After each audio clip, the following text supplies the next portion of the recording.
ಕ್ರಾಂತಿವೀರ ಸಂಗೊಳ್ಳಿ ರಾಯಣ್ಣ ತಾಯಿಗಿಂತಲೂ ತಾಯಿನಾಡೆ ದೊಡ್ಡದೆಂದು ಸಾರಿ ವೀರ ಪರಾಕ್ರಮಗಳಿಂದ ಬ್ರಿಟಿಷರ ವಿರುದ್ಧ ಹೋರಾಡಿ ಕಿತ್ತೂರಿಗೆ ಮೊದಲ ಜಯ ತಂದುಕೊಟ್ಟ ಕಿತ್ತೂರ ಚೆನ್ನಮ್ಮನ ಬಲಗೈ ಬಂಟ ಕರುನಾಡಿನ ಜನರ ಮನಮನೆಗಳಲ್ಲಿ ಕ್ರಾಂತಿ ಜ್ಯೋತಿ ಹಚ್ಚಿದ ವೀರ ಸೇನಾನಿ ಕ್ರಾಂತಿವೀರ ಸಂಗೊಳ್ಳಿ ರಾಯಣ್ಣ.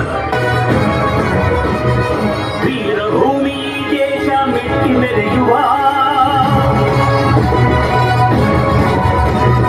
ವೀರಮಾತೆ ಆವೇಶ ಛಲಪ ತೋರುವ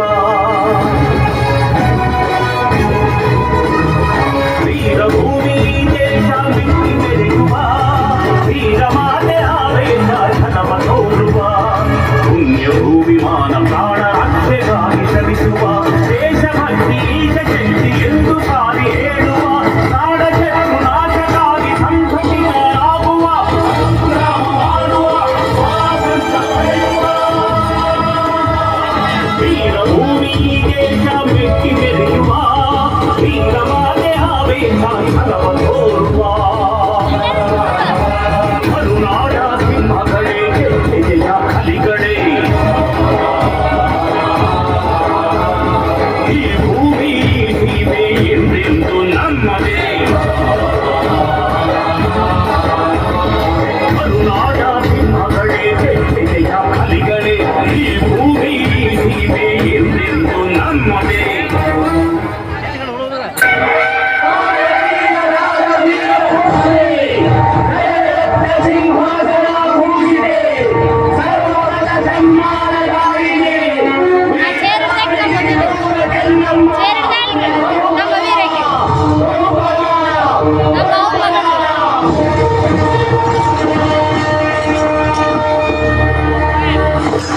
ಗುಡ್ ಮಾರ್ನಿಂಗ್ ರಾಣಿ ಸಾಹೇಬ್. ಕುಳಿತುಕೊಳ್ಳಿ. Thank you. ವಿಷಯವೇನೆಂದು ಕೇಳಿ ಮಹಾಮಂತ್ರಿಗಳೇ. ಸಾಹೇಬರೇ, ತಾವು ಬಂದ ವಿಚಾರ ತಾಯಿಯವರಿಗೆ ತಿಳಿಸಿ. ನೀವು ಮನ್ರು ಒಪ್ಪಂದದ ಪರುಕಾರ ಕಪ್ಪವನ್ನು ಕೊಡುತ್ತಿಲ್ಲ ಯಾಕೆ? ನಾವು ನಿಮಗೆ ಕಪ್ಪ ಕೊಡಬೇಕೆ? ಕಪ್ಪ ಕೊಡಲು ನೀವೇನು ನಮ್ಮ ಒಳ ಹುಟ್ಟಿದವರೇ, ಬಂಧು ಬಳಗದವರೇ, ಇಲ್ಲ ತಾಯಾದಿಗಳೇ? ನಿಮಗೇಕೆ ಕೊಡಬೇಕು ಕಪ್ಪ? ಕಿತ್ತೂರು ನಿಮ್ಮಪ್ಪ ತಾತ ಮುತ್ತಾತಂದಿರು ಕಟ್ಟಿ ಬೆಳೆಸಿದ ಆಸ್ತಿ ಅಲ್ಲ, ಕನ್ನಡಿಗರ ಆಸ್ತಿ. ಹೀಗಿರುವಾಗ ನಿಮಗೇಕೆ ಕೊಡಬೇಕು ಕಪ್ಪ? ನೀವೇನು ಕಿತ್ತೂರನ್ನು ಕಟ್ಟಿದವರೇ, ಬೆಳೆಸಿದವರೇ, ಕಿತ್ತೂರಿನ ಸುಖ ದುಃಖಗಳಲ್ಲಿ ಭಾಗಿಯಾದವರೇ. ನಿಮಗೇಕೆ ಕೊಡಬೇಕು ಕಪ್ಪ? ನೀವು ಹಿಮದಂದಿಗೆ ಚಲಾಟ ಆಡುತ್ತಿರುವಿರಿ. ಇದರಿಂದ ಕಿತ್ತೂರಿನ ಪ್ರಾಣಹಾನಿ ಮಾನಹಾನಿ ಆಗುವುದು ಖಂಡಿತ.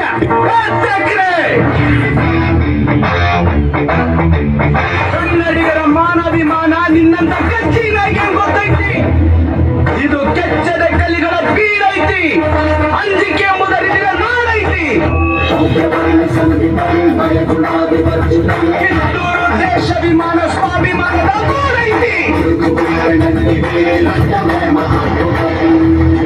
ಇಂಥ ನಾಡ್ಗ ನೀನು ಜೀವ ಭಯ ತೋರಿಸ್ತಿ.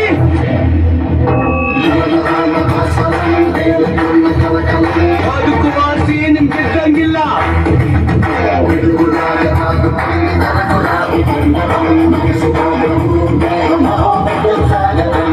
ನಿಮ್ಮನ್ನು ಸಾಧಿ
You are under arrest.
ಬಂಡುಖೋರ ರಾಜದ್ರೋಹಿ ಎಂದು ಆಪಾದಿಸಿದೆ. ರೀ ಜಡ್ ಸಾಹೇಬ್ರ, ನಾ ಸುಲಿಗೆ ಕೋರ ಅಲ್ರಿ, ಸ್ವಾತಂತ್ರ್ಯ ಹೋರಾಟಗಾರ. ನಾ ಸುಲಿಗೆ ಮಾಡಿದ್ದು ನಮ್ ದೇಶದ ಸಂಪತ್ತ ದೋಚೋ ನನ್ನ ಮಕ್ಕಳನ್ನ. ನಾ ಕೊಲೆಗಾರ ಅಲ್ರಿ, ಸಾಮಾನ್ಯ ವಾಲಿಕಾರ. ಆದ್ರ ನಾ ಕೊಂದಿದ್ದು ದೇಶದ್ರೋಹಿಗಳನ್ನ. ತಪ್ಪೆಜ್ಜೆ ಇಟ್ಟು ತಪ್ಪು ಮಾಡಿ ಆ ತಪ್ಪನ್ನ ನಮ್ ತಲೆ ಕಟ್ಟಿ ನಮ್ಮನ್ನ ಅಪರಾಧಿಗಳಂತ ಕರೀತೀರಿ ಕಂಪನಿ ಸರ್ಕಾರಿ ಧಿಕ್ಕಾರ. ರಾಯಣ್ಣನ ಉಳಿದ ಸಹಾಯಕರಾದ ಬಾವ ನಾಯಕ, ಬಸವಲಿಂಗಪ್ಪ, ಕರಿಬಚ್ಚಪ್ಪ, ಭೀಮಪ್ಪ, ಕೆಂಚಪ್ಪ ಮತ್ತು ಅಪ್ಪಾಜಿ ನಾಯಕರಿಗೆ ಗಲ್ಲು ಶಿಕ್ಷೆ ವಿಧಿಸಿದೆ. ಈ ಅಪರಾಧಗಳಿಗೆಲ್ಲ ಮುಖ್ಯ ಕಾರಣಕರ್ತನಾದ ರಾಯಣ್ಣನನ್ನು ರಾಜದ್ರೋಹಿ, ದಂಗೆಕೋರ, ಅಪರಾಧಿ ಎಂದು ಪರಿಗಣಿಸಿ 26/1/1831 ಗಲ್ಲು ಶಿಕ್ಷೆಗೆ ಗುರಿ ಮಾಡಬೇಕೆಂದು ನ್ಯಾಯಾಲಯವು ಆಜ್ಞೆ ಮಾಡುತ್ತಿದೆ.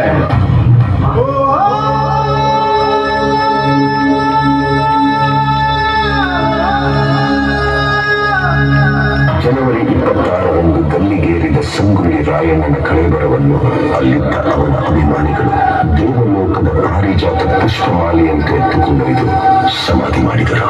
ಇಂದಿಗೂ ರಾಯಣ್ಣನ ಭಕ್ತರು ಜಾತಿ, ಮತ, ಧರ್ಮಗಳ ಭೇದ ಭಾವವಿಲ್ಲದೆ ಹುಟ್ಟಿದರೆ ನಿನ್ನಂತ ಮಕ್ಕಳು ಹುಟ್ಟಲಿ ಎಂದು ತೊಟ್ಟಿಲು ಕಟ್ಟಿ ಹರಕೆ ಹೊತ್ತು ದೇವ ಮಾನವನಿಗೆ ಪೂಜೆ ಸಲ್ಲಿಸಿ ಫಲ ಸಿಗಲೆಂದು ಸರಗೊಡ್ಡಿ ಬೇಡುತ್ತಾರೆ. ರಾಷ್ಟ್ರಪ್ರೇಮಿ ಸಂಗೊಳ್ಳಿ ರಾಯಣ್ಣ ಮರಣವಾದ ಸುಮಾರು 116 ವರ್ಷಗಳ ನಂತರ ನೆಟ್ಟ ನಡು ರಾತ್ರಿಯಲ್ಲಿ ದೇಶ ಬಿಟ್ಟು ಹೋಗುವ ಪ್ರಸಂಗ ಬ್ರಿಟಿಷರಿಗೆ ಬಂದೊದಗಿತು. ಅಚ್ಚರಿ ಏನೆಂದರೆ ರಾಯಣ್ಣನ ಹುಟ್ಟಿದ ದಿನವಾದ ಆಗಸ್ಟ್ 15ರಂದೇ ಭಾರತಕ್ಕೆ ಸ್ವಾತಂತ್ರ್ಯ ಬಂದಿತು. ಗಲ್ಲಿಗೇರಿದ ದಿನವಾದ ಜನವರಿ 26ರಂದೇ ಭಾರತ ಗಣರಾಜ್ಯವಾಗಿತ್ತು. ದೇಶ ಪ್ರೇಮ, ಸ್ವಾಮಿ ನಿಷ್ಠೆ, ತ್ಯಾಗ, ಬಲಿದಾನಗಳ ಪ್ರತೀಕ ರಾಯಣ್ಣ, ಕ್ರಾಂತಿವೀರ ಸಂಗೊಳ್ಳಿ ರಾಯಣ್ಣ.